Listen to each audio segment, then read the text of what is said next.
Recientemente oí hablar de un padre que asistió a la graduación de la universidad de su hijo. Después de la ceremonia, se acercó a su hijo orgullosamente y le preguntó: «Ahora, ¿qué vas a hacer con el resto de tu vida, hijo?». El graduado le dijo con una gran sonrisa: «Bien, papá, he pensado mucho en mi futuro y creo que simplemente me voy a ir directo a la jubilación». Ahora, la mayoría de nosotros podríamos pensar igual que ese joven graduado. Pero casi todos comprendemos que para ser responsables, tenemos que trabajar arduamente durante muchos años antes de poder retirarnos. Ahora, tan extraño como parezca, la actitud de este joven se parece bastante a las actitudes de algunos cristianos que vivieron en el primer siglo. Estaban tan celosos de la gloriosa segunda venida de Cristo que abandonaron las responsabilidades de vivir para Cristo en esta vida. Este tercer estudio de El corazón de la teología de Pablo se titula Pablo y los tesalonicenses. Y en esta lección vamos a ver cómo algunos cristianos en la iglesia en Tesalónica causaron serios problemas porque creían que la segunda venida de Cristo estaba extremadamente cerca. También veremos cómo respondió Pablo a esta equivocada creencia. Nuestro estudio de Pablo y los tesalonicenses se dividirá en tres partes. Primero, investigaremos el trasfondo de las cartas de Pablo a los tesalonicenses. Segundo, examinaremos la estructura y contenido de Primera y Segunda de Tesalonicenses. Y tercero, veremos cómo las cartas de Pablo revelaron una de sus perspectivas teológicas centrales, su doctrina de los últimos días o su escatología. Veamos primero el trasfondo de las cartas de Pablo a los tesalonicenses. El apóstol Pablo escribió sus cartas para dirigirse a problemas específicos que surgieron en diferentes iglesias. Así, conforme vemos Primera y Segunda de Tesalonicenses, necesitamos hacer algunas preguntas básicas. ¿Qué estaba pasando en la iglesia de los tesalonicenses? ¿Por qué Pablo les escribió? Contestaremos estas preguntas, primero analizando el segundo viaje misionero de Pablo, y después profundizando en algunos problemas específicos que se desarrollaron en la iglesia de Tesalónica. En primer lugar, veamos el segundo viaje misionero de Pablo. El segundo viaje misionero de Pablo se narra desde Hechos capítulo 15, versículo 36, hasta Hechos capítulo 18, versículo 22. Ahí, Lucas nos dice que Pablo viajó principalmente en las regiones de Asia Menor, antes de continuar por varias regiones de la Grecia moderna actual. De la misma manera que en el primer viaje misionero de Pablo, este viaje comenzó en Antioquía de Siria, probablemente alrededor del año 48 o 49 después de Cristo. Pablo y Bernabé planeaban ministrar juntos, pero entraron en conflicto porque Bernabé quería que Juan Marcos los acompañara. Pablo se opuso porque Marcos los había abandonado durante su primer viaje misionero. Por consiguiente, Pablo escogió a Silas como su compañero de viaje, mientras que Bernabé y Marcos se fueron por su lado a Chipre. Pablo y Silas pasaron primero por Siria y luego entraron a Cilicia. Aunque no sabemos particularmente qué pueblos visitaron, el libro de Hechos nos dice que fortalecieron varias iglesias en estas regiones. De Cilicia viajaron a Galacia, donde visitaron las iglesias que Pablo había plantado durante su primer viaje misionero. Primero llegaron a Derbe, después a Listra, donde Timoteo se les unió.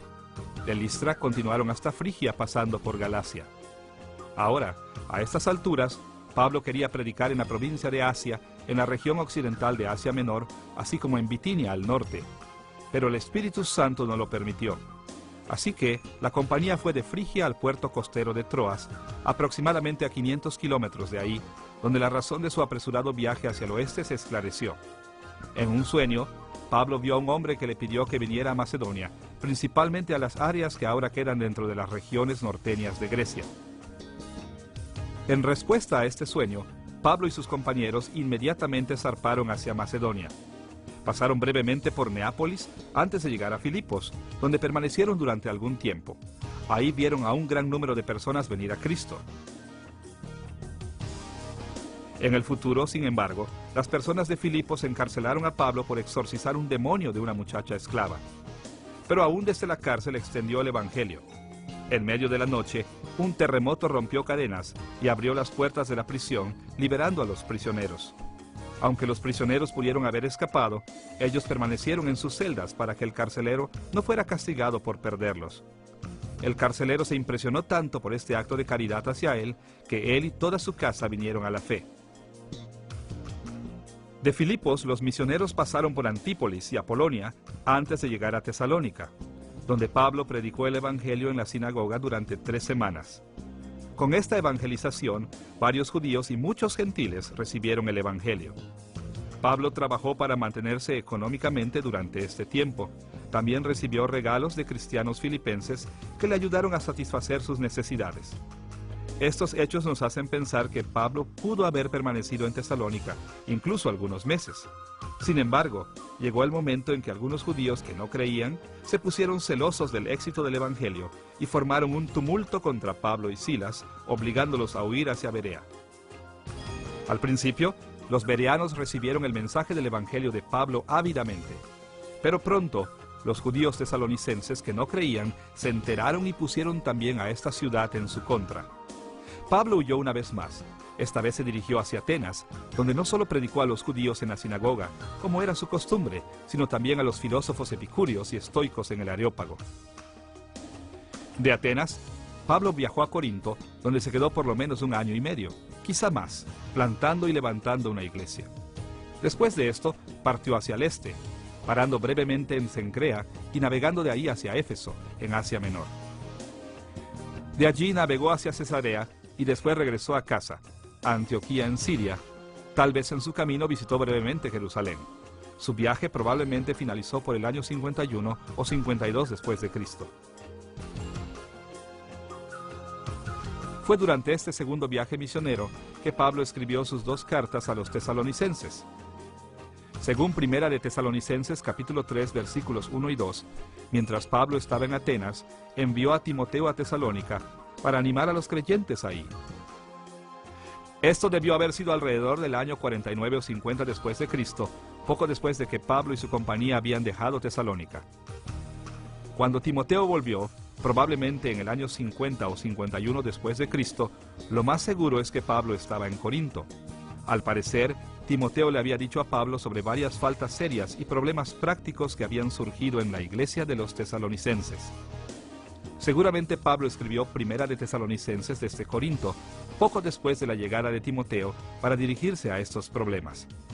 Segunda de Tesalonicenses fue probablemente escrita después de unos meses, también desde Corinto.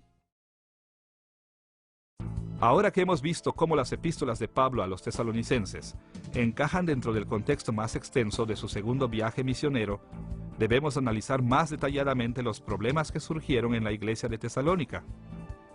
¿Qué aspectos concernían a Pablo? ¿Qué fue tan serio que él no solo escribió 1, sino 2 veces a los tesalonicenses? Como en cualquier situación, había muchas dificultades entretejidas en Tesalónica. Pero conforme leemos las cartas de Pablo a esta iglesia, saltan al primer plano 3 problemas principales. Primero, la persecución. Segundo, la aparición de profetas falsos dentro de la iglesia. Y tercero, algunos problemas de la vida cristiana práctica que los profetas falsos trajeron a la iglesia. Primero, enfoquemos nuestra atención al problema de la persecución. La primera vez que Pablo llevó el Evangelio a Tesalónica, los creyentes de ahí se habían convertido en objeto de violencia, enfrentando una persecución que realmente amenazaba sus vidas. Escuche la descripción de Lucas de los eventos en Tesalónica, documentados en Hechos capítulo 17, versículo 5.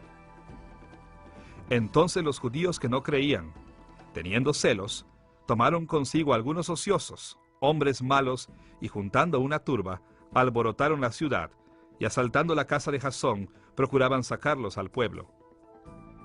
De hecho, los judíos no creyentes en Tesalónica eran tan agresivos que no se conformaban con sacar a Pablo y a Silas de su ciudad. Más aún, ellos siguieron a los misioneros a Berea para causarles incluso más problemas allá. Lucas asentó este hecho en Hechos capítulo 17, versículo 13. Cuando los judíos de Tesalónica supieron que también en Berea era anunciada la palabra de Dios por Pablo, fueron allá y también alborotaron a las multitudes. Los antagonistas judíos del Evangelio eran tenaces, incluso alentaban a gentiles para oponerse a la fe cristiana conforme persuadían a los cristianos de un pueblo a otro. Las cartas de Pablo a los tesalonicenses indican que este sufrimiento continuó aún después de su salida de Tesalónica.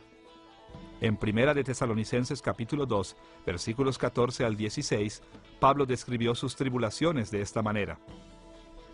Porque vosotros, hermanos, vinisteis a ser imitadores de las iglesias de Dios en Cristo Jesús que están en Judea, pues habéis padecido de los de vuestra propia nación las mismas cosas que ellas padecieron de los judíos, los cuales mataron al Señor Jesús y a sus propios profetas, y a nosotros nos expulsaron, y no agradan a Dios, y se oponen a todos los hombres, impidiéndonos hablar a los gentiles para que éstos se salven. Desde la primera vez que Pablo predicó en Tesalónica, hasta que les escribió sus epístolas, la persecución fue un rasgo prominente del vivir para Cristo en Tesalónica.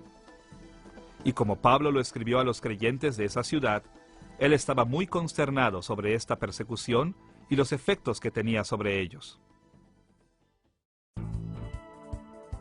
Además de sufrir persecución, la iglesia de los tesalonicenses también quedó bajo la influencia de profetas falsos.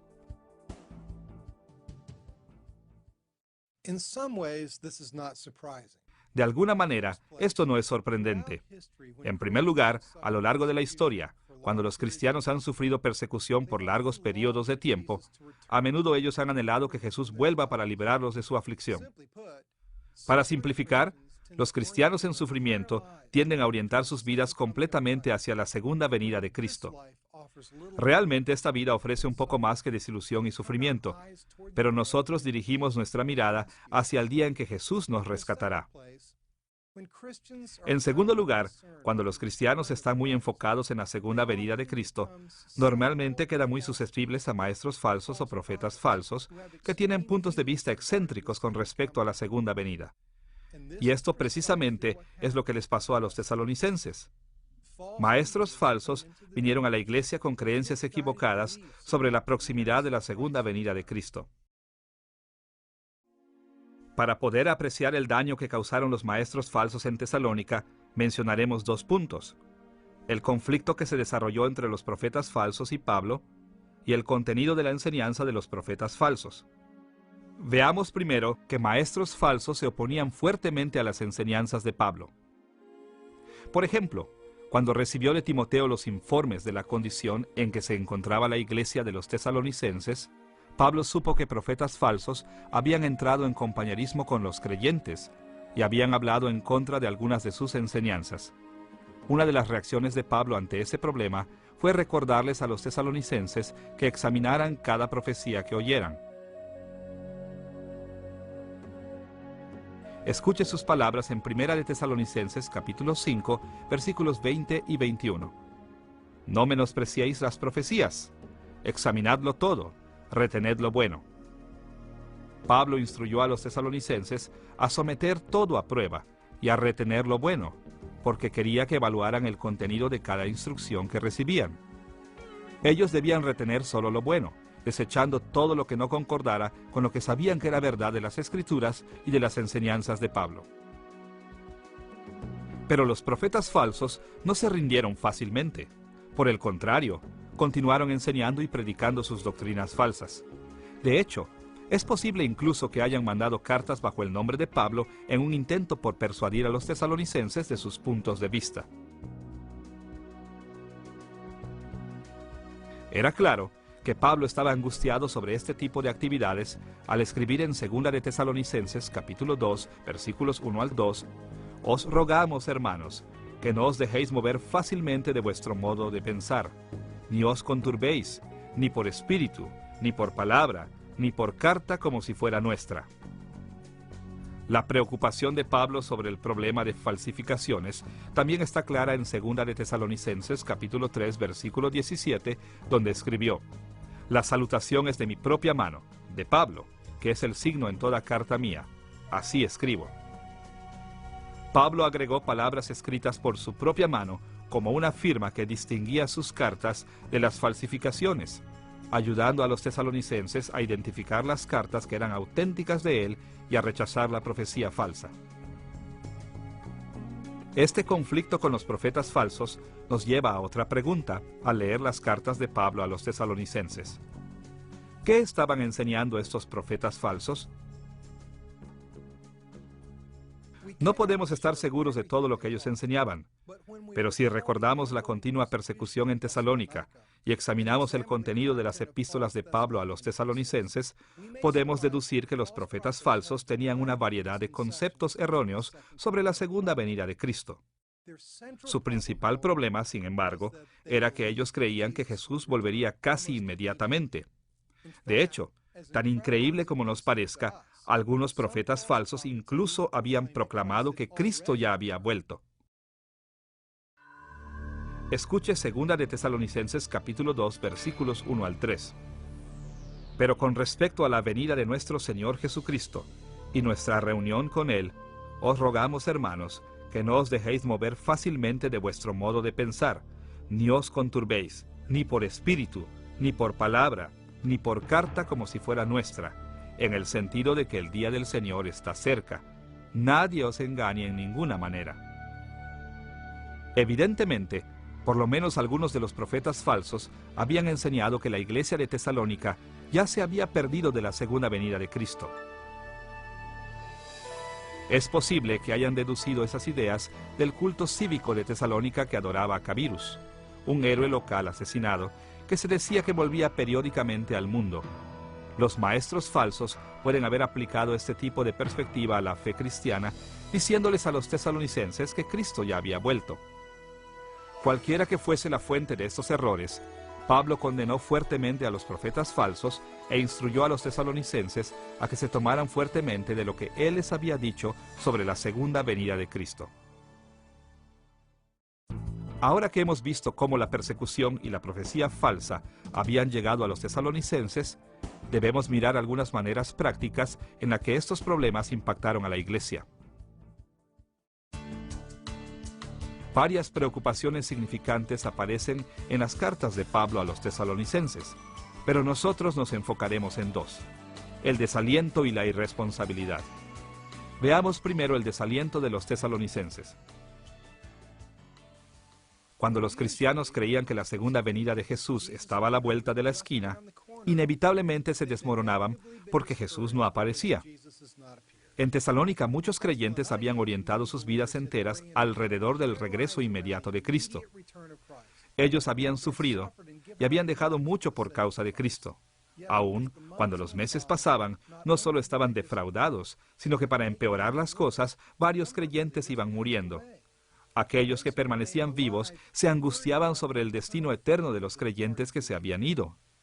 Esta confusión los llevó a tener dudas, y las dudas al desaliento. Escuche la manera en que Pablo sutilmente los corrigió en 1 de Tesalonicenses capítulo 4, versículos 13 y 14.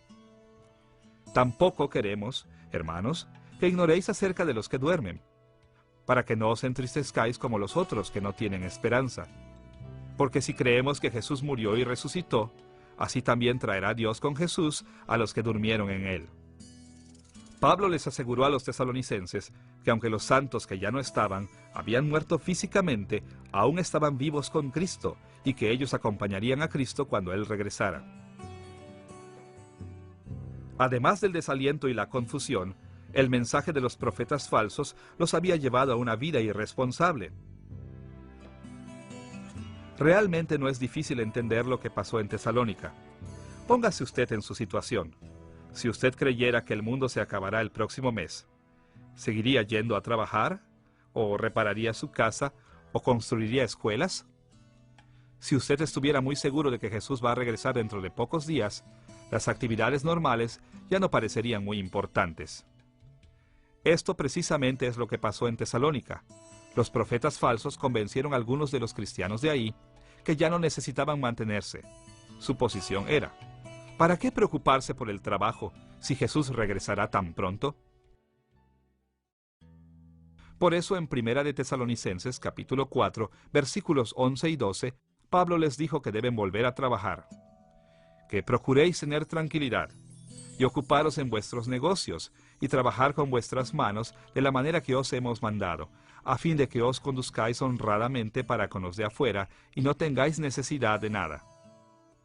Desafortunadamente, aún después de que Pablo los había exhortado a atender sus asuntos diarios, algunos creyentes en Tesalónica ni así volvieron a sus responsabilidades. Así que Pablo se dirigió a este asunto de nuevo en 2 de Tesalonicenses, pero esta vez fue más fuerte. En 2 de Tesalonicenses capítulo 3, versículos 6 al 12 escribió: Pero os ordenamos, hermanos, en el nombre de nuestro Señor Jesucristo, que os apartéis de todo hermano que ande desordenadamente, y no según la enseñanza que recibisteis de nosotros. Porque también cuando estábamos con vosotros, os ordenábamos esto: si alguno no quiere trabajar, tampoco coma. Porque oímos que algunos de entre vosotros andan desordenadamente, no trabajando en nada, sino entremetiéndose en lo ajeno. A los tales mandamos y exhortamos por nuestro Señor Jesucristo, que trabajando sosegadamente, coman su propio pan. Las profecías falsas sobre el regreso inminente de Cristo habían estimulado a los tesalonicenses a ser más perezosos y ociosos, y la ociosidad los llevó a otros problemas. Vemos que en Tesalónica los problemas eran múltiples, pero interrelacionados. La persecución había abierto las puertas para los conceptos erróneos sobre el regreso inmediato de Cristo. Y esas creencias falsas les trajeron problemas prácticos como el desaliento y la irresponsabilidad. Pablo esperaba que sus cartas les ayudaran a tratar con esos problemas difíciles. Ahora que hemos visto algunos de los problemas importantes que forman el trasfondo de las epístolas de Pablo a los tesalonicenses, estamos listos para ver el contenido de estas cartas. ¿Qué escribió Pablo a los tesalonicenses? ¿Cómo respondió a sus problemas complejos? Analizaremos brevemente cada carta a los tesalonicenses, resumiendo el contenido de sus principales secciones. Comencemos con Primera de Tesalonicenses. Primera de Tesalonicenses se divide en 5 secciones principales. Primero, un saludo, en el capítulo 1, versículo 1. Segundo, un informe de agradecimiento, del capítulo 1, versículo 2, al capítulo 2, versículo 16. Tercero, una discusión de la ausencia de Pablo, del capítulo 2, versículo 17, al capítulo 3, versículo 13. Cuarto, las instrucciones de Pablo para la iglesia, del capítulo 4, versículo 1, al capítulo 5, versículo 22. Y quinto, algunas observaciones del cierre, en el capítulo 5, versículos 23 al 28. Las secciones primera y última de Primera de Tesalonicenses son bastante breves y directas. El saludo simplemente expresa que la carta se dirige a los tesalonicenses y que viene de Pablo. Interesantemente, también menciona a Silas y Timoteo como los coautores. Claro, Silas y Timoteo no compartieron la autoridad apostólica de Pablo, por lo que esta carta se incluye en la Biblia basándose exclusivamente en la autoridad de Pablo. No obstante, la mención de Silas y Timoteo nos muestra que Pablo escribió esta carta infalible desde una perspectiva verdaderamente humana. La sección del cierre también es bastante simple. Incluye una bendición, una petición de oración y un último saludo. Pero cuando pasamos a la segunda sección de Primera de Tesalonicenses, llegamos a una parte más compleja del libro. Toda esta sección habla de la gratitud de Pablo hacia Dios y se divide en 3 partes principales. Primero, en el capítulo 1, versículo 2 al 10, Pablo explicó que él agradeció a Dios por la paciencia de los tesalonicenses en su sufrimiento. Como hemos visto, los judíos no creyentes y los gentiles perseguían a los creyentes en Tesalónica, pero los creyentes no mermaron en su compromiso con Cristo. Por el contrario, su esperanza en Él se fortaleció. Escuche cómo Pablo los alabó en Primera de Tesalonicenses, capítulo 1, versículos 6 y 7. Y vosotros vinisteis a ser imitadores de nosotros y del Señor, recibiendo la palabra en medio de gran tribulación, con gozo del Espíritu Santo, de tal manera que habéis sido ejemplo a todos los de Macedonia y de Acaya que han creído. Los tesalonicenses respondieron alegremente a la persecución y su fidelidad era ejemplar. En el capítulo 2, versículos 1 al 12, Pablo continuó expresando gratitud por el conocimiento de los tesalonicenses de primera mano de él. Esto era importante, porque en consecuencia, los profetas falsos habían desafiado las doctrinas de Pablo. En Primera de Tesalonicenses capítulo 2, versículos 9 y 10, él escribió estas palabras: Porque os acordáis, hermanos, de nuestro trabajo y fatiga, como trabajando de noche y de día, para no ser gravosos a ninguno de vosotros, os predicamos el Evangelio de Dios. Vosotros sois testigos, y Dios también, de cuán santa, justa e irreprensiblemente nos comportamos con vosotros los creyentes. Los profetas falsos habían tratado de desacreditar a Pablo, diciendo que él se había aprovechado de los tesalonicenses y que los había desencaminado y había abusado de su autoridad sobre ellos. Al parecer, por lo menos algunos de los creyentes habían empezado a creer estos rumores falsos. Por esta razón, Pablo les dijo cuán feliz le hacía el hecho de que ellos lo habían visto con sus propios ojos. Y claro, lo dijo para recordarles a los tesalonicenses que ellos lo conocían bastante bien para rechazar esas falsas imputaciones. Una manera muy parecida, en la tercera sección de agradecimiento, encontrada en el capítulo 2, versículos 13 al 16, Pablo agradeció que los tesalonicenses hubieran reconocido su autoridad. Escuche la manera en que lo puso en Primera de Tesalonicenses, capítulo 2, versículo 13. Por lo cual, también nosotros, sin cesar damos gracias a Dios, de que cuando recibisteis la palabra de Dios que oísteis de nosotros, la recibisteis no como palabra de hombres, sino según es en verdad, la palabra de Dios, la cual actúa en vosotros los creyentes. Los tesalonicenses habían recibido las enseñanzas de Pablo como la misma palabra de Dios. Esto le dio confianza de que ellos permanecerían fieles a su enseñanza y rechazarían a los profetas falsos. Habiendo motivado a los tesalonicenses a extender su fidelidad, diciéndoles cuán agradecido estaba con ellos, Pablo pasó a la tercera sección principal de la epístola, capítulo 2, versículo 17, al capítulo 3, versículo 13. En esta parte, él se dirigió a la separación creada por sus viajes. Esta sección también se divide en tres partes principales.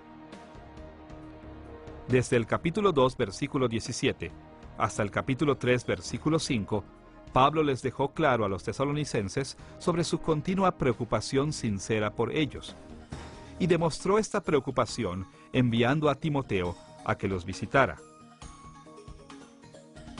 Escuche las palabras de Pablo en Primera de Tesalonicenses, capítulo 3, versículos 1 y 2. Por lo cual, no pudiendo soportarlo más, acordamos quedarnos solos en Atenas y enviamos a Timoteo, nuestro hermano, servidor de Dios y colaborador nuestro en el Evangelio de Cristo, para confirmaros y exhortaros respecto a vuestra fe. Además de su sincera preocupación pastoral, en el capítulo 3, versículos 6 al 10, Pablo expresó su gran alegría ante las noticias que Timoteo trajo de Tesalónica. Los creyentes se mantenían firmes en su fe y extrañaban a Pablo tanto como el apóstol los extrañaba. Estas noticias estremecieron a Pablo, tanto que en Primera de Tesalonicenses, capítulo 3, versículos 8 y 9, escribió: Porque ahora vivimos, si vosotros estáis firmes en el Señor. Por lo cual, ¿qué acción de gracias podremos dar a Dios por vosotros, por todo el gozo con que nos gozamos a causa de vosotros? Al escuchar las buenas noticias de Timoteo, la preocupación de Pablo se tornó en alegría y confianza.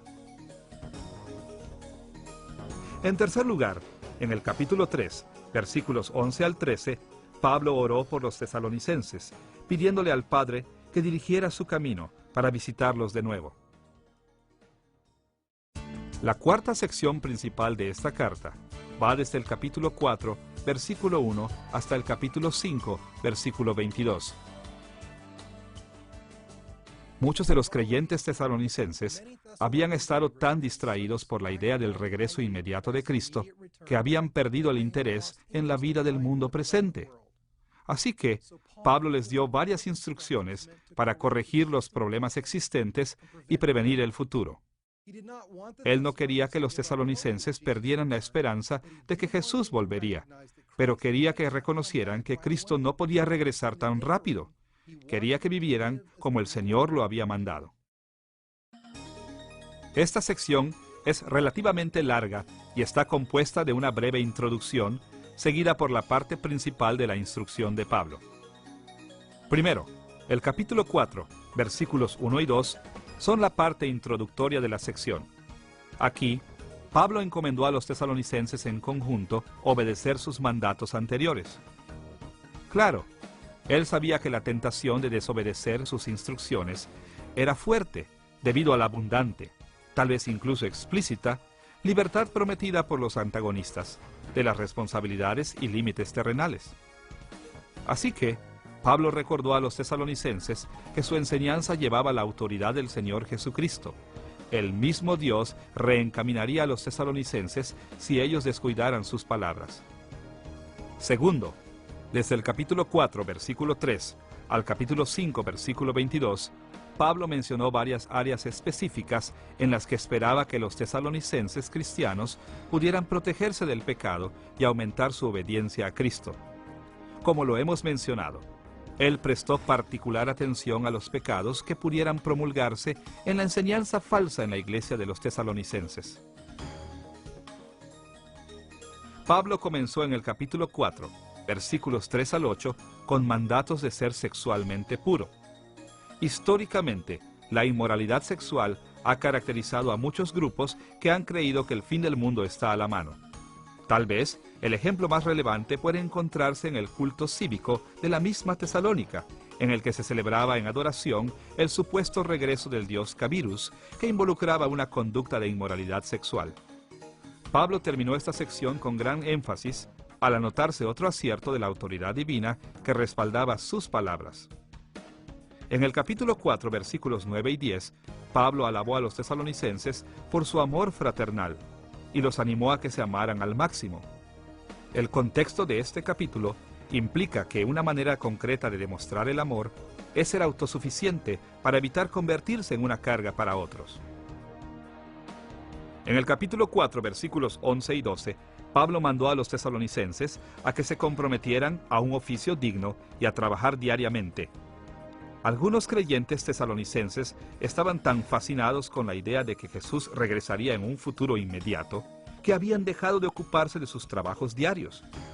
Como estas personas no eran adineradas, rápidamente se volvieron una carga financiera para la iglesia de los tesalonicenses. Es más, la pereza que mostraban dañaba la credibilidad de la iglesia ante los ojos de los incrédulos.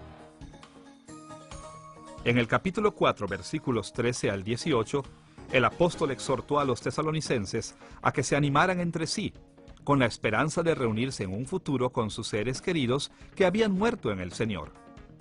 Tristemente, la enseñanza falsa en Tesalónica había ocasionado que algunos temieran que nadie que hubiera muerto antes de que Jesús volviera se salvaría. En el capítulo 5, versículos 1 al 11, Pablo le recordó a la iglesia que el Señor condenará al desobediente y premiará al que guarde la fe cuando Él regrese.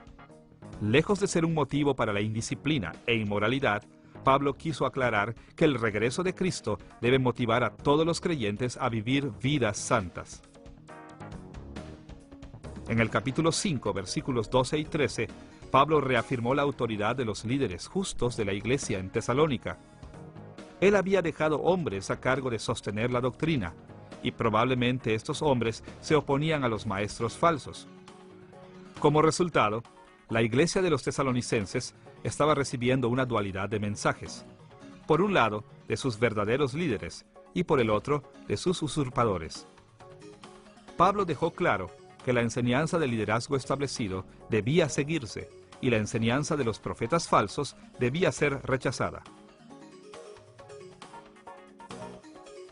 En los versículos restantes, Pablo tocó diversos puntos, todos dirigidos a reafirmar sus enseñanzas anteriores en esta sección y a prevenir a las personas de reacciones desmedidas a los problemas causados por los maestros falsos.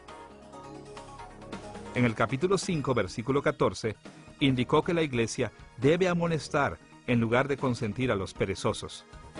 Pero él no quería que excluyeran a todos los que no pudieran mantenerse por sí solos, por lo que también les recordó que vieran por los verdaderamente necesitados. En el capítulo 5, versículo 15, reprendió el maltrato de los creyentes que habían caído bajo la influencia de los maestros falsos, exhortándolos a devolver el bien por el mal. En el capítulo 5, versículos 16 al 18, Pablo los alentó a estar alegres en medio de las dificultades que la iglesia estaba enfrentando, y una vez más afirmó la autoridad divina que respaldaba su enseñanza. En el capítulo 5, versículos 19 al 22, dejó claro que su oposición a los profetas falsos no era un rechazo a toda nueva profecía y enseñanza. Más bien, que cualquier declaración debía ser cuestionada y solo desechar lo falso. Estas múltiples instrucciones tocaron muchas inquietudes prácticas diferentes. En cada caso, la actitud de Pablo fue muy positiva. Los tesalonicenses habían actuado bien y Pablo les felicitó. Pero también les exhortó a continuar creciendo en su fe y servicio a Cristo. Ahora que hemos visto una apreciación global de Primera de Tesalonicenses, debemos pasar al contenido y estructura de Segunda de Tesalonicenses. Segunda de Tesalonicenses también se divide en 5 secciones principales. Un saludo en el capítulo 1, versículos 1 y 2. Otro informe de agradecimiento y estímulo en el capítulo 1, versículos 3 al 10. La oración de Pablo por los tesalonicenses en el capítulo 1, versículos 11 y 12. Las instrucciones de Pablo en el capítulo 2, versículo 1, al capítulo 3, versículo 15. Y un cierre en el capítulo 3, versículos 16 al 18. El comienzo de la segunda carta de Pablo a los tesalonicenses se parece mucho a la primera. El saludo es breve y directo. Indica que la carta se escribió a la iglesia en Tesalónica. Y así como en Primera de Tesalonicenses, el saludo explica que la carta no viene solo de Pablo, sino también de Silas y Timoteo. Ahora, como ya lo dijimos, Silas y Timoteo no eran infalibles y no escribieron con autoridad apostólica. No obstante, la paternidad literaria de Pablo nos asegura que todo lo escrito en la carta es verdad, y su autoridad nos demanda obedecer y creer todo lo que la carta enseña. De hecho, cuando vemos el breve cierre de la carta, nos queda claro que Pablo realmente es el principal autor. Podemos discernir esto porque Pablo, y solo Pablo, físicamente firmó la carta para su autenticidad en contra de las falsificaciones. En la segunda sección, que se encuentra en el capítulo 1, versículos 3 al 10, Pablo dio gracias una vez más por la fe y el amor de los tesalonicenses, sobre todo ante la persecución. Aunque tuvo que escribirles una segunda vez mencionando algunos de los mismos problemas que ya había confrontado en su primera carta, Pablo seguía realmente impresionado con los tesalonicenses. También los animó diciéndoles otra vez cuán ejemplar era su fe y cómo los había alabado ante otras iglesias sobre su perseverancia. Escuche sus palabras en 2 de Tesalonicenses, capítulo 1, versículo 4. Nos gloriamos de vosotros en las iglesias de Dios, por vuestra paciencia y fe, en todas vuestras persecuciones y tribulaciones que soportáis. En la tercera sección, que se encuentra en el capítulo 1, versículos 11 y 12, Pablo explicó que constantemente oraba por los tesalonicenses y que ellos no estaban solos en sus tribulaciones. Él, Timoteo y Silas oraban día tras día para que Dios trabajara con poder en ellos, asegurándose de que permanecieran fieles y fructíferos en su servicio a Cristo. La cuarta sección consiste en una serie de instrucciones que van del capítulo 2, versículo 1, al capítulo 3, versículo 15. Esta extensa sección conforma la parte principal de la carta. Las instrucciones de Pablo se dividen en 3 partes. Primero, en el capítulo 2, versículos 1 al 17, Pablo los instruyó sobre el regreso de Cristo. Analizaremos estos versículos más detalladamente más adelante en esta lección. Por ahora simplemente veremos que Pablo negó que Cristo ya hubiera regresado. Como lo puso en el capítulo 2, versículo 3, nadie os engañe en ninguna manera, porque no vendrá sin que antes venga la apostasía y se manifieste el hombre de pecado, el hijo de perdición. Luego, en el capítulo 3, versículos 1 al 5, Pablo le pidió a los tesalonicenses que oraran por la seguridad y el éxito en su ministerio, por él y por sus colaboradores. Tercero, en el capítulo 3, versículos 6 al 15, Pablo emitió una advertencia contra la irresponsabilidad, diciendo a los tesalonicenses que volvieran a trabajar y a ganarse la vida por sí mismos. Como lo puso en capítulo 3, versículo 10, porque también, cuando estábamos con vosotros, os ordenábamos esto: si alguno no quiere trabajar, tampoco coma. Las dos breves cartas de Pablo a los tesalonicenses son similares de muchas maneras. Las dos expresan su alegría y confianza en esta iglesia, así como su gratitud por su fidelidad en su ausencia. Incluso, Pablo sabía de los serios problemas que habían surgido en su ausencia, por lo que instruyó a los tesalonicenses, no solo en una ocasión, por lo menos 2 veces, escribiendo estas 2 cartas. Su principal preocupación era que fueran fieles a Cristo y a su enseñanza, viviendo responsablemente sus vidas diarias y adquiriendo una perspectiva apropiada sobre el regreso del Señor.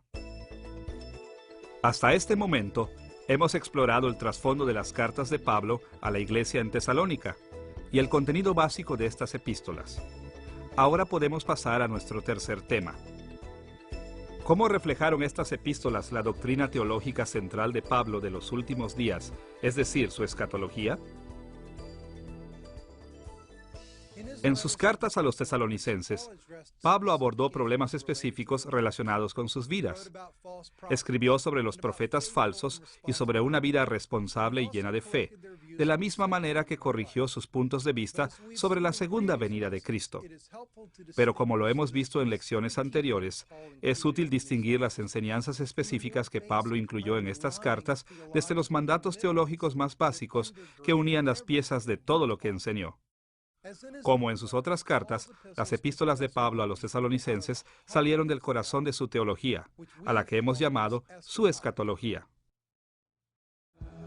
Usted recordará que la escatología de Pablo provino de perspectivas comunes en el Antiguo Testamento del plan de Dios para la historia. La gran mayoría de judíos en el primer siglo creía que la historia se dividía en 2 eras, esta era y los tiempos venideros. Esta era un término técnico que designaba la era presente de pecado, juicio y muerte.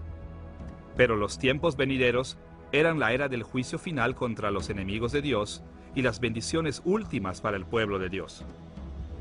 En esta perspectiva, la venida del Mesías o Cristo era el punto que marcaría entre estas 2 eras. Cuando el Mesías viniera, traería consigo el fin de esta era y presentaría las maravillas de los tiempos venideros. Ahora, como seguidores de Cristo, Pablo y los otros apóstoles modificaron este modelo de 2 eras de la historia. Ellos sabían que Jesús era el Mesías y que Jesús había inaugurado los tiempos venideros. Pero también sabían que los tiempos venideros no habían llegado en su plenitud, asimismo que esta era no había terminado. Así que explicaron que los seguidores de Cristo viven en un periodo que puede describirse como ya y todavía no. Un tiempo en el que la próxima era de la salvación eterna ya está aquí de ciertas maneras, pero todavía no está aquí en su plenitud.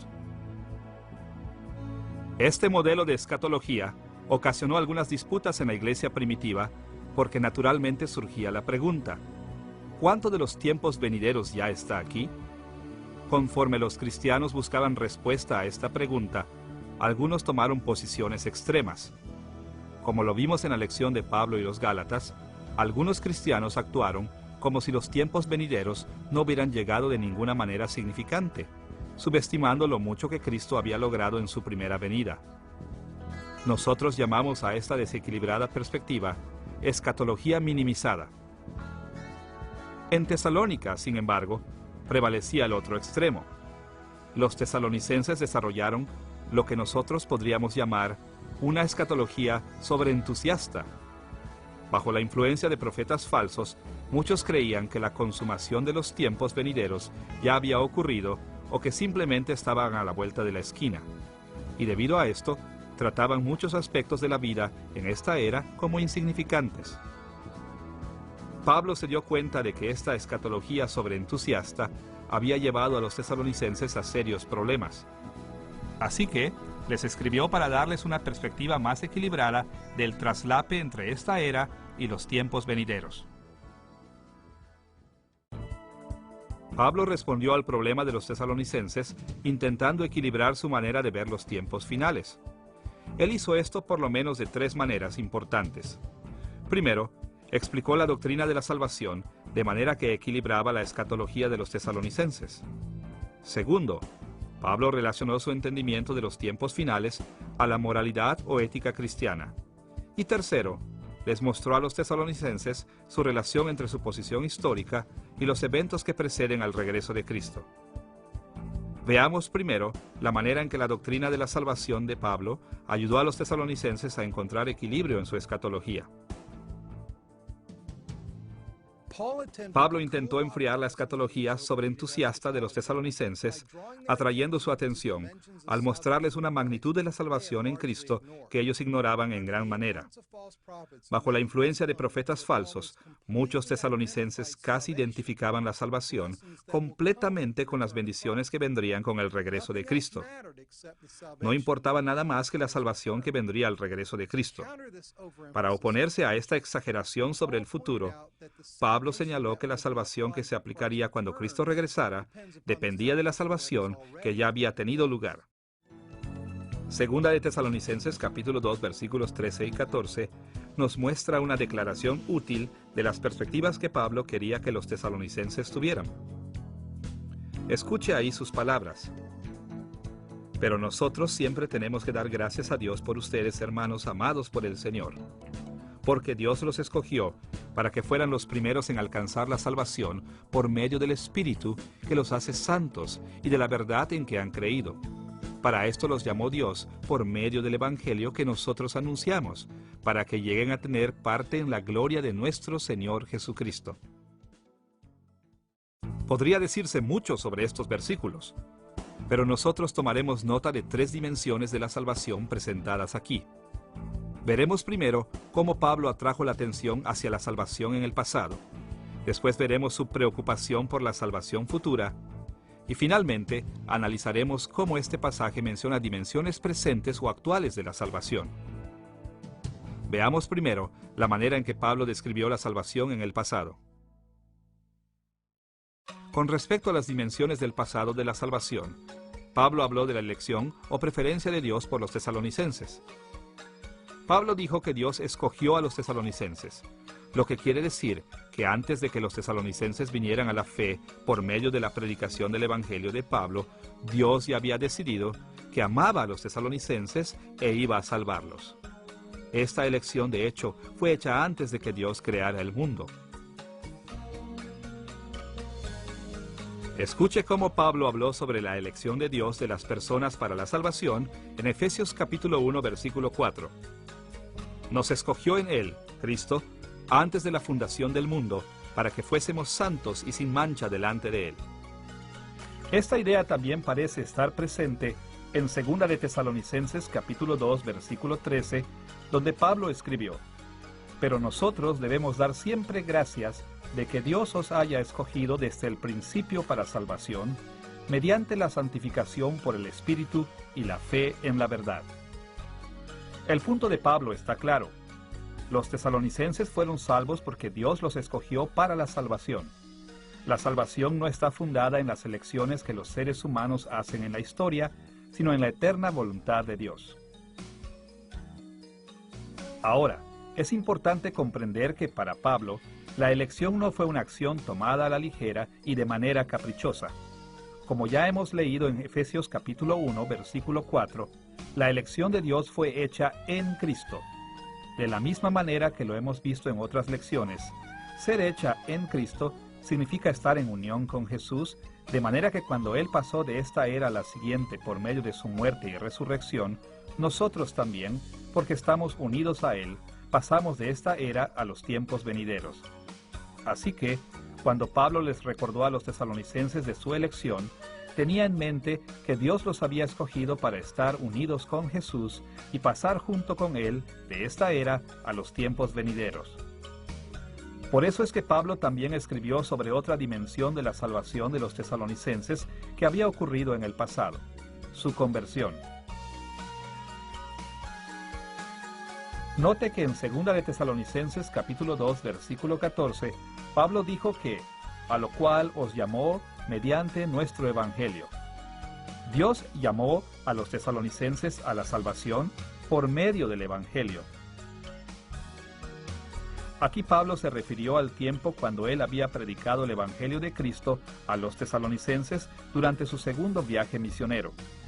Ellos habían oído y habían creído las buenas nuevas de Cristo, y esta reacción inicial positiva al evangelio les trajo la salvación. En 1 de Tesalonicenses capítulo 1, versículos 4 y 5, Pablo habló de la salvación como algo que tuvo lugar tanto en la elección eterna de Dios como desde el primer momento en el que los tesalonicenses creyeron.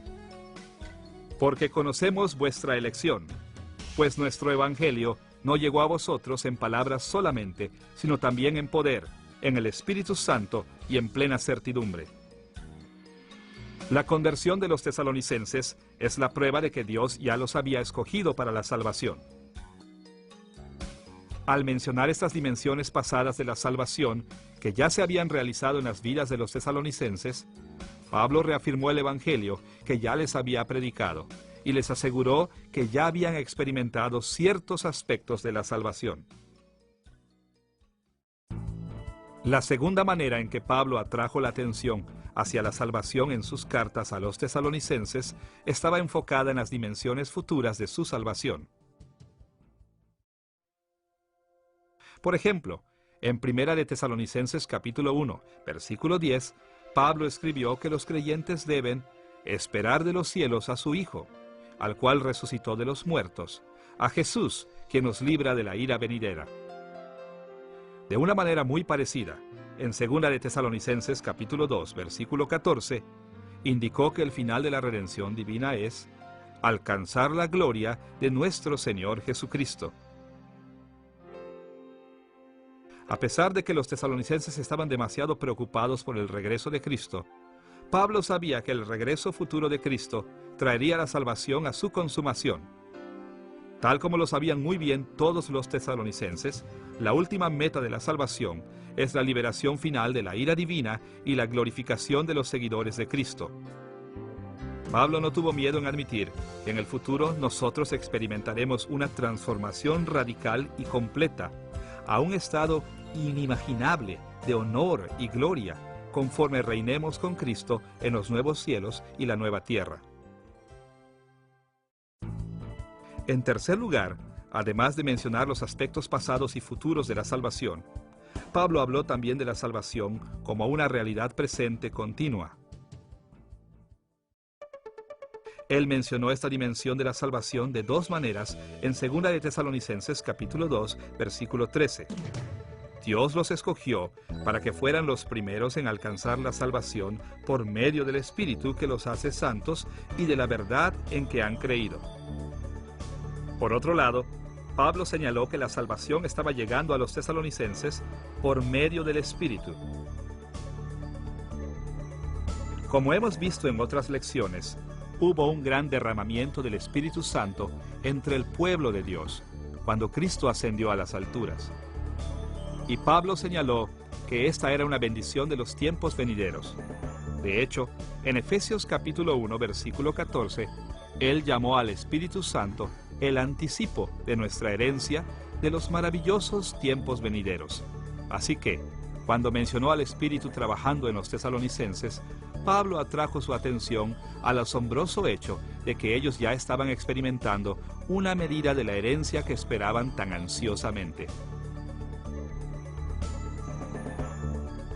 El ministerio del Espíritu es de suma importancia en esta transición entre esta era y los tiempos venideros. La corrupción de pecado y muerte de esta era continuamente busca destruir a los creyentes, pero como una prueba anticipada de los tiempos venideros, el Espíritu constantemente nos purifica y nos separa de la corrupción del mundo. Por otro lado, Pablo también señaló dimensiones de la salvación al mencionar que hay salvación por la verdad en que han creído en 2 de Tesalonicenses capítulo 2 versículo 13. Aquí habló de la responsabilidad de todos los creyentes de mantener sus compromisos con Dios y la fe cristiana, exhortando a los tesalonicenses a alejarse de la profecía falsa y amar la verdad que Él les llevó. La fe permanente en la verdad era una dimensión esencial del presente trabajo de la salvación de Cristo en sus vidas. A lo largo de la historia de la Iglesia, han existido grupos de cristianos que, como los tesalonicenses, han enfocado tanto su atención en la segunda venida de Cristo que no han comprendido los privilegios y responsabilidades que traen consigo las dimensiones pasadas y presentes de la salvación. Aunque nosotros no queremos jamás perder de vista el regreso de Cristo en gloria, debemos siempre recordar lo mucho que Dios ya ha hecho por nosotros y comprender lo mucho que sigue haciendo por nosotros. Pablo no solo se opuso a la escatología sobreentusiasta en Tesalónica, dando énfasis a los aspectos de la salvación pasados y presentes, sino también enfatizando la vida cristiana ética. Para ver cómo su enseñanza ética reflejó su escatología, veremos dos temas: el proceso de la salvación y la importancia de vivir éticamente. Veamos primero la manera en que la escatología de Pablo demostró una progresión de las dimensiones pasadas y presentes de la salvación a las bendiciones futuras. Pablo mostró un cuadro bastante completo del proceso de la salvación en 2 de Tesalonicenses capítulo 2, versículo 14. Os llamó mediante nuestro evangelio para alcanzar la gloria de nuestro Señor Jesucristo. Pablo escribió que los tesalonicenses serían santificados y creerían en la verdad para que lleguen a tener parte en la gloria de nuestro Señor Jesucristo. Pablo expresó una idea similar en su oración en 1 de Tesalonicenses capítulo 3, versículo 13.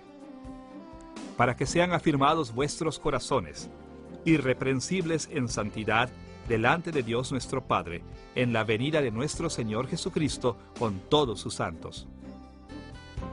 Los tesalonicenses anhelaban el regreso de Cristo con todos sus santos, y Pablo reafirmó este deseo. Pero él también oró para que ellos se fortalecieran en su compromiso diario con Cristo. Así, cuando Cristo volviera, encontraría a los tesalonicenses aceptables. La salvación futura en la gloria eterna es el fin o meta de un proceso. Dios diseñó nuestras experiencias pasadas y presentes de la salvación para llevarnos a la etapa futura de la salvación. Y sin las etapas pasadas y presentes, la salvación futura no puede alcanzarse. Describiendo el pasado, el presente y aspectos futuros de la salvación, Pablo dijo que un paso necesario en este proceso era la vida ética día con día. Para abreviar, él escribió que creyentes activos que no viven rectamente no pueden completar el proceso porque realmente nunca lo han empezado. Al tocar este punto, Pablo les recordó a los tesalonicenses que aunque ellos estaban bien al esperar las bendiciones del regreso de Cristo, también necesitaban concentrarse en las circunstancias presentes de sus vidas si querían recibir esas bendiciones futuras. Ahora, por medio de otros pasajes, podemos estar seguros de que Pablo no creía que los verdaderos creyentes en Cristo pudieran perder su salvación. Por ejemplo, en Filipenses capítulo 1, versículo 6, Pablo les dijo a los filipenses: estando persuadido de esto, que el que comenzó en vosotros la buena obra, la perfeccionará hasta el día de Jesucristo. Incluso, escuche la manera en que Pablo los exhortó en 1 de Tesalonicenses capítulo 5, versículos 5 al 9. Porque todos vosotros sois hijos de luz e hijos del día. No somos de la noche ni de las tinieblas. Por tanto, no durmamos como los demás, sino velemos y seamos sobrios. Pues los que duermen de noche duermen, y los que se embriagan de noche se embriagan. Pero nosotros, que somos del día, seamos sobrios, habiéndonos vestido con la coraza de fe y de amor, y con la esperanza de salvación como yelmo. Porque no nos ha puesto Dios para ira, sino para alcanzar salvación por medio de nuestro Señor Jesucristo. El punto de vista triple básico de la salvación de Pablo aparece de nuevo en este pasaje.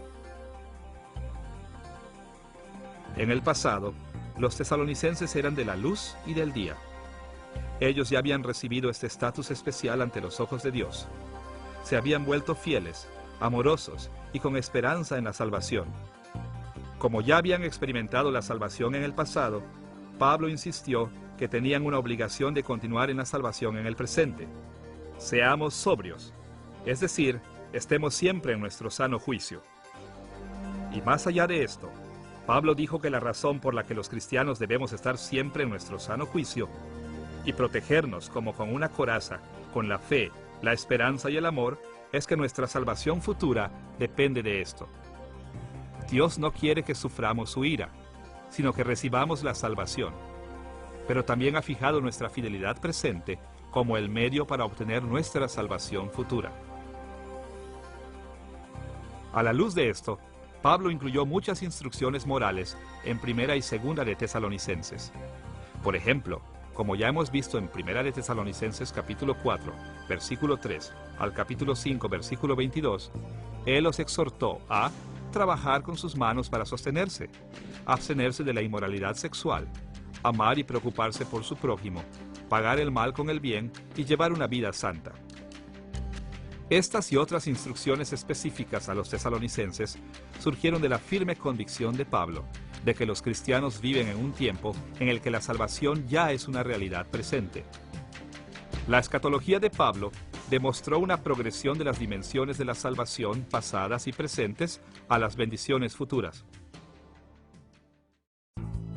Una tercera manera en la que Pablo buscó corregir la escatología sobreentusiasta de los tesalonicenses fue en su descripción de la posición histórica con relación a los eventos que preceden el regreso de Cristo. Varios creyentes en Tesalónica estaban confundidos acerca de los eventos históricos que debían acompañar el regreso del Señor. Algunos de ellos incluso habían sido engañados, haciéndoles pensar que Cristo ya había vuelto y que ellos ni se habían dado cuenta de su venida. Otros creían que aunque Cristo no había venido todavía, ciertamente llegaría en un futuro inmediato.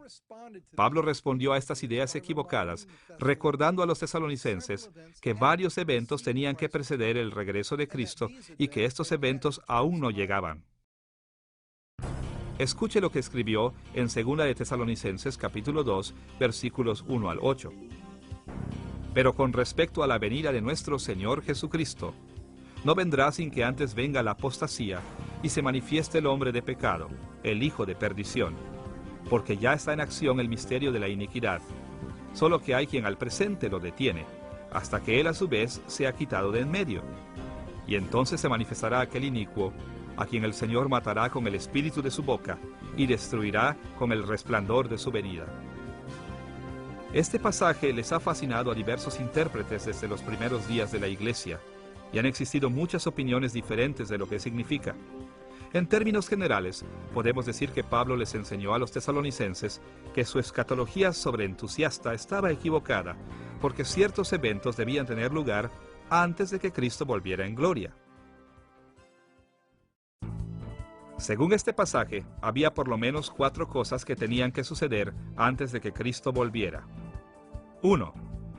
El plan secreto de la maldad, o misterio de la iniquidad, debía estar en marcha y ser quitado. 2. Debía ocurrir una rebelión o apostasía.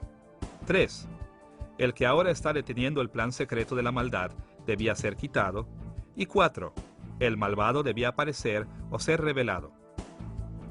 Los intérpretes han entendido estos 4 elementos de muchas maneras diferentes, y nosotros no podremos establecer cada punto aquí para satisfacer a todos. Así que, a estas alturas, simplemente presentaremos algunos puntos de vista en general que nos parecen más convincentes. En primer lugar, Pablo declaró que el plan secreto de la maldad, o misterio de la iniquidad, ya estaba activo y que estaba refrenado. Pero no identificó este plan secreto. Sin embargo, en 2 de Tesalonicenses capítulo 2, versículos 7 al 9, Pablo asoció el plan secreto explícitamente con el enemigo de la iglesia, Satanás. Esto nos da una idea de que bien puede ser demoníaco en naturaleza. También considere que Pablo dijo que la iglesia estaba principalmente en conflicto con seres espirituales y no con gobernantes terrenales, tal como lo escribió en Efesios capítulo 6, versículo 12. Porque no tenemos lucha contra sangre y carne, sino contra principados, contra potestades, contra los gobernadores de las tinieblas de este siglo, contra huestes espirituales de maldad en las regiones celestes. Pablo no negó que los poderes demoníacos tengan colegas terrenales, como los malos gobiernos humanos e individuos que se volvieron contra Cristo. Pero él exhortó a que los creyentes pensaran primero en lo que se refiere a la actividad demoníaca y a ver los conflictos terrenales como una extensión de la guerra espiritual. Es más, a lo largo de sus cartas, Pablo mencionó frecuentemente detalles de guerra espiritual que estaban a la par con el plan secreto y con el que lo estaba refrenando. Por ejemplo, en Colosenses capítulo 2, versículos 15 al 20, y en Gálatas capítulo 4, versículos 8 y 9, enseñó que la crucifixión de Cristo despojó de su poder a los demonios que tenían poder sobre muchos creyentes antes de que vinieran a la fe, y que el ministerio del Espíritu Santo liberó a los creyentes de estos débiles dioses falsos. Esencialmente, estas fuerzas demoníacas aún estaban activas, pero estaban refrenadas por el poder de Dios. Por estas razones, parece mejor ver el plan secreto de la maldad, o misterio de la iniquidad, como una fuerza demoníaca que ejerce poder en los reinos celestiales, oponiéndose a Dios, autorizando maestros falsos y promoviendo la religión falsa. Respectivamente, el que ahora lo está deteniendo, o quizás el refrenamiento, también estará activo principalmente en el mundo espiritual, siendo tal vez un ángel, un grupo de ángeles o incluso el mismo Espíritu Santo. En segundo lugar, Pablo aseguró a los tesalonicenses que Cristo no volvería hasta que hubiera una rebelión o apostasía. Como el que ahora lo está deteniendo aún estaba activo cuando Pablo escribió, la rebelión aún no había tenido lugar, por consiguiente, Cristo todavía no había vuelto. Parece que la mejor manera de entender la rebelión o la apostasía es hacer una equivalencia con lo que Juan llama la batalla a lo largo de Apocalipsis. En Apocalipsis capítulo 16, versículo 14, está la batalla de aquel gran día del Dios Todopoderoso. En Apocalipsis capítulo 19, versículo 19, está la guerra contra el que montaba el caballo. En Apocalipsis capítulo 20, versículos 8 y 9, la batalla es contra el campamento de los santos y la ciudad amada. Esta rebelión consiste en aglomerar las fuerzas del mal contra Dios en el último día del Señor. No ocurrirá sino hasta el final de los tiempos, y en ese momento Cristo destruirá absolutamente a todos los que se han levantado contra Él.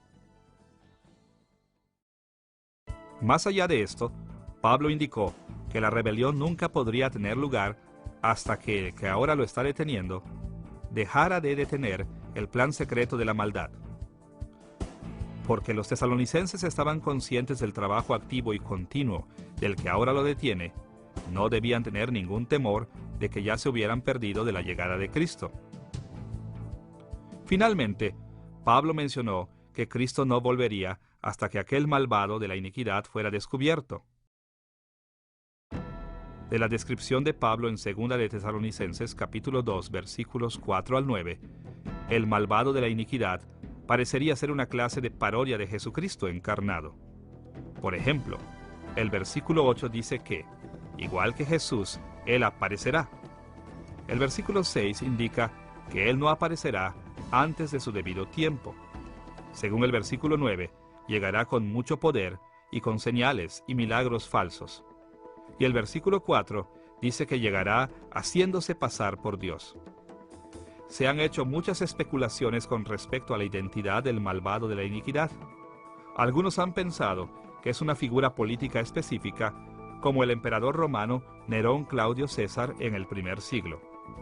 Otros han pensado que es un tipo de figura política que se repite en cada era. Por ejemplo, aunque Nerón fue el primer perseguidor tiránico de la Iglesia, fue seguido por emperadores como Marco Aurelio, que tampoco era amigo de la Iglesia. Quizás la mejor explicación es que el malvado de la iniquidad es una sola figura humana que aún no ha sido revelada, quien tendrá influencias en la última generación antes de que Cristo vuelva, a quien Juan llamó el Anticristo en 1 de Juan capítulo 2 versículo 18. Aunque los estudiosos discrepan con respecto al significado preciso de cada uno de estos elementos, por lo menos podemos estar seguros del punto más importante de Pablo. Algunos de los tesalonicenses habían llegado tan lejos en su fervor por el regreso de Cristo que creían que Jesús ya había vuelto y que no habían sido glorificados con él como se les había prometido. Así que Pablo reiteró que tenían que pasar varias cosas antes de la segunda venida de Cristo. Como estas cosas no habían salido a la luz, estaba claro que Jesús no había vuelto aún. Pablo señaló que el regreso de Cristo estaba más lejos de lo que los tesalonicenses pensaban, para abrir sus ojos a la importancia de sus vidas presentes. Es por las mismas razones que cada vez que nosotros estamos tan interesados en la proximidad del regreso de Cristo, estamos tentados a descuidar esta vida.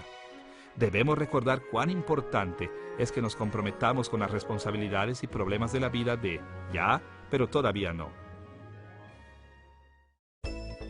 En esta lección hemos visto cómo Pablo respondió a los problemas que surgieron en la iglesia de Tesalónica. Hemos explorado el trasfondo de su relación con los tesalonicenses. Hemos visto el contenido de sus cartas a los tesalonicenses. Finalmente, hemos visto cómo Pablo aplicó el corazón de su teología a los problemas en Tesalónica, exhortando a los creyentes a enfriar o refrescar su escatología sobreentusiasta y a prestar la atención debida a la vida aquí y ahora. Conforme nos reflejamos en las reacciones de Pablo hacia los tesalonicenses, veamos cómo su escatología resolvió muchos de sus problemas prácticos y también cómo pueden guiarnos hoy. Muchos de los cristianos de hoy aún siguen enfocándose de una manera incorrecta en el regreso de Cristo, ignorando la importancia del presente. Pero Cristo no nos ha llamado a tratar nuestras responsabilidades actuales en su reino como irrelevantes. Más bien, ha fijado esto como un tiempo para que permanezcamos fieles a Él, para crecer en santificación y para que demos testimonio de Él en el mundo. El corazón de la teología de Pablo nos habla hoy, de la misma manera que les habló a los tesalonicenses en aquellos días. Esto nos anima a permanecer fieles y santos mientras esperamos el regreso de nuestro Señor y la plenitud de los tiempos venideros.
Primero, el trasfondo de las cartas de Pablo a los tesalonicenses. El apóstol Pablo escribió sus cartas para dirigirse a problemas específicos que surgieron en diferentes iglesias. Así, conforme vemos primera y segunda de Tesalonicenses, necesitamos hacer algunas preguntas básicas. ¿Qué estaba pasando en la iglesia de los tesalonicenses? ¿Por qué Pablo les escribió? Contestaremos estas preguntas, primero analizando el segundo viaje misionero de Pablo y después profundizando en algunos problemas específicos que se desarrollaron en la iglesia de Tesalónica. En primer lugar, veamos el segundo viaje misionero de Pablo. El segundo viaje misionero de Pablo se narra desde Hechos capítulo 15, versículo 36, hasta Hechos capítulo 18, versículo 22. Ahí, Lucas nos dice que Pablo viajó principalmente en las regiones de Asia Menor antes de continuar por varias regiones de la Grecia moderna actual.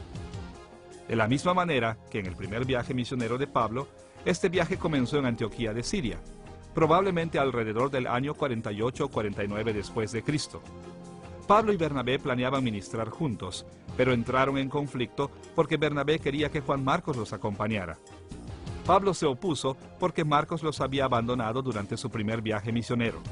Por consiguiente, Pablo escogió a Silas como su compañero de viaje, mientras que Bernabé y Marcos se fueron por su lado a Chipre. Pablo y Silas pasaron primero por Siria y luego entraron a Cilicia. Aunque no sabemos particularmente qué pueblos visitaron, el libro de Hechos nos dice que fortalecieron varias iglesias en estas regiones. De Cilicia viajaron a Galacia, donde visitaron las iglesias que Pablo había plantado durante su primer viaje misionero. Primero llegaron a Derbe, después a Listra, donde Timoteo se les unió. De Listra continuaron hasta Frigia pasando por Galacia. Ahora, a estas alturas, Pablo quería predicar en la provincia de Asia, en la región occidental de Asia Menor, así como en Bitinia al norte. Pero el Espíritu Santo no lo permitió. Así dentro de la iglesia. Y tercero, algunos problemas de la vida cristiana práctica que los profetas falsos trajeron a la iglesia. Primero, enfoquemos nuestra atención al problema de la persecución.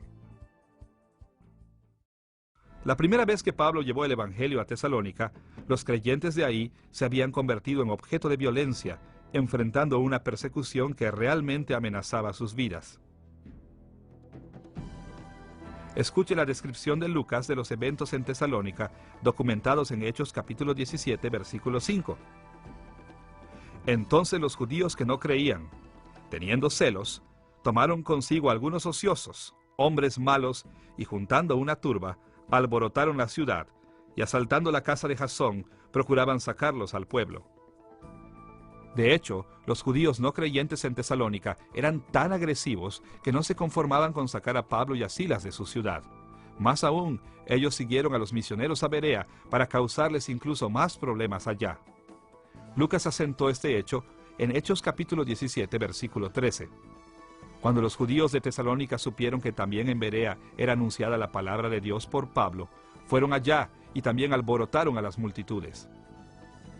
Los antagonistas judíos del Evangelio eran tenaces, incluso alentaban a gentiles para oponerse a la fe cristiana conforme persuadían a los cristianos de un pueblo a otro.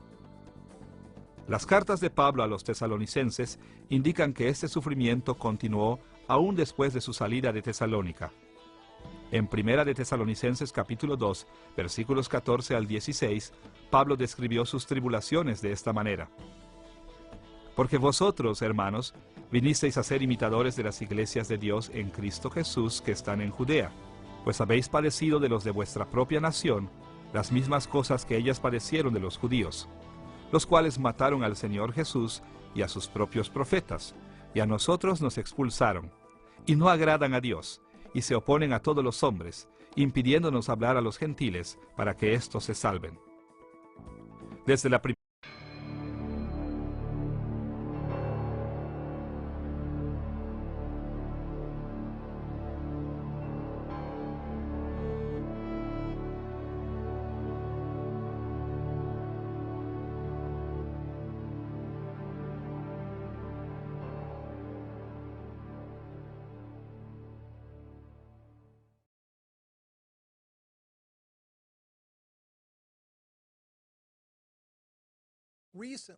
Recientemente oí hablar de un padre que asistió a la graduación de la universidad de su hijo. Después de la ceremonia, se acercó a su hijo orgullosamente y le preguntó: «¿Ahora qué vas a hacer con el resto de tu vida, hijo?». El graduado le dijo con una gran sonrisa: «Bien, papá, he pensado mucho en mi futuro y creo que simplemente me voy a ir directo a la jubilación». Ahora, la mayoría de nosotros podríamos pensar igual que ese joven graduado. Pero casi todos comprendemos que para ser responsables, tenemos que trabajar arduamente durante muchos años antes de poder retirarnos. Ahora, tan extraño como parezca, La actitud de este joven se parece bastante a las actitudes de algunos cristianos que vivieron en el primer siglo. Estaban tan celosos de la gloriosa segunda venida de Cristo que abandonaron las responsabilidades de vivir para Cristo en esta vida. Este tercer estudio de El corazón de la teología de Pablo se titula Pablo y los tesalonicenses. Y en esta lección vamos a ver cómo algunos cristianos en la iglesia en Tesalónica causaron serios problemas porque creían que la segunda venida de Cristo estaba extremadamente cerca. También veremos cómo respondió Pablo a esta equivocada creencia.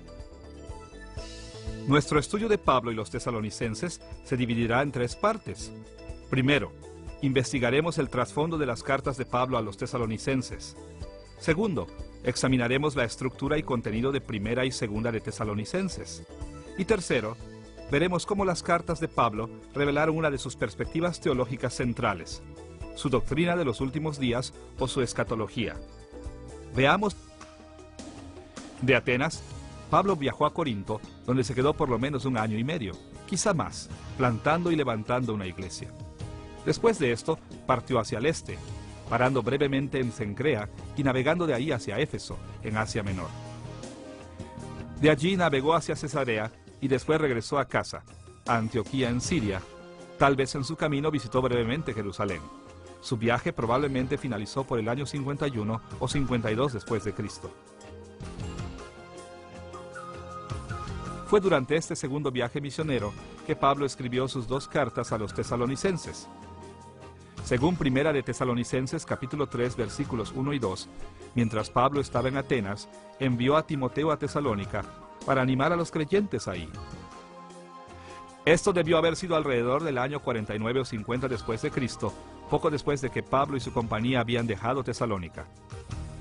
Cuando Timoteo volvió, probablemente en el año 50 o 51 después de Cristo, lo más seguro es que Pablo estaba en Corinto.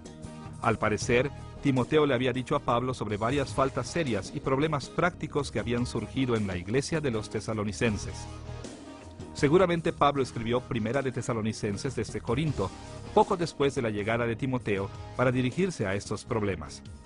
Segunda de Tesalonicenses fue probablemente escrita después de unos meses, también desde Corinto. Ahora que hemos visto cómo las epístolas de Pablo a los tesalonicenses encajan dentro del contexto más extenso de su segundo viaje misionero, debemos analizar más detalladamente los problemas que surgieron en la iglesia de Tesalónica. ¿Qué aspectos concernían a Pablo? ¿Qué fue tan serio que él no solo escribió 1, sino 2 veces a los tesalonicenses? Como en cualquier situación, había muchas dificultades entretejidas en Tesalónica. Pero conforme leemos las cartas de Pablo a esta iglesia, saltan al primer plano 3 problemas principales. Primero, la persecución. Segundo, la aparición de profetas falsos y que la compañía fue de Frigia al puerto costero de Troas, aproximadamente a 500 kilómetros de ahí, donde la razón de su apresurado viaje hacia el oeste se esclareció. En un sueño, Pablo vio a un hombre que le pidió que viniera a Macedonia, principalmente a las áreas que ahora quedan dentro de las regiones norteñas de Grecia. En respuesta a este sueño, Pablo y sus compañeros inmediatamente zarparon hacia Macedonia. Pasaron brevemente por Neápolis antes de llegar a Filipos, donde permanecieron durante algún tiempo. Ahí vieron a un gran número de personas venir a Cristo. En el futuro, sin embargo, las personas de Filipos encarcelaron a Pablo por exorcizar un demonio de una muchacha esclava. Pero aún desde la cárcel extendió el evangelio. En medio de la noche, un terremoto rompió cadenas y abrió las puertas de la prisión, liberando a los prisioneros. Aunque los prisioneros pudieron haber escapado, ellos permanecieron en sus celdas para que el carcelero no fuera castigado por perderlos. El carcelero se impresionó tanto por este acto de caridad hacia él, que él y toda su casa vinieron a la fe. De Filipos, los misioneros pasaron por Antípolis y Apolonia antes de llegar a Tesalónica, donde Pablo predicó el evangelio en la sinagoga durante 3 semanas. Con esta evangelización, varios judíos y muchos gentiles recibieron el evangelio. Pablo trabajó para mantenerse económicamente durante este tiempo. También recibió regalos de cristianos filipenses que le ayudaron a satisfacer sus necesidades. Estos hechos nos hacen pensar que Pablo pudo haber permanecido en Tesalónica, incluso algunos meses. Sin embargo, llegó el momento en que algunos judíos que no creían se pusieron celosos del éxito del Evangelio y formaron un tumulto contra Pablo y Silas, obligándolos a huir hacia Berea. Al principio, los bereanos recibieron el mensaje del Evangelio de Pablo ávidamente, pero pronto los judíos tesalonicenses que no creían se enteraron y pusieron también a esta ciudad en su contra. Pablo huyó una vez más. Esta vez se dirigió hacia Atenas, donde no solo predicó a los judíos en la sinagoga, como era su costumbre, sino también a los filósofos epicúreos y estoicos en el Areópago.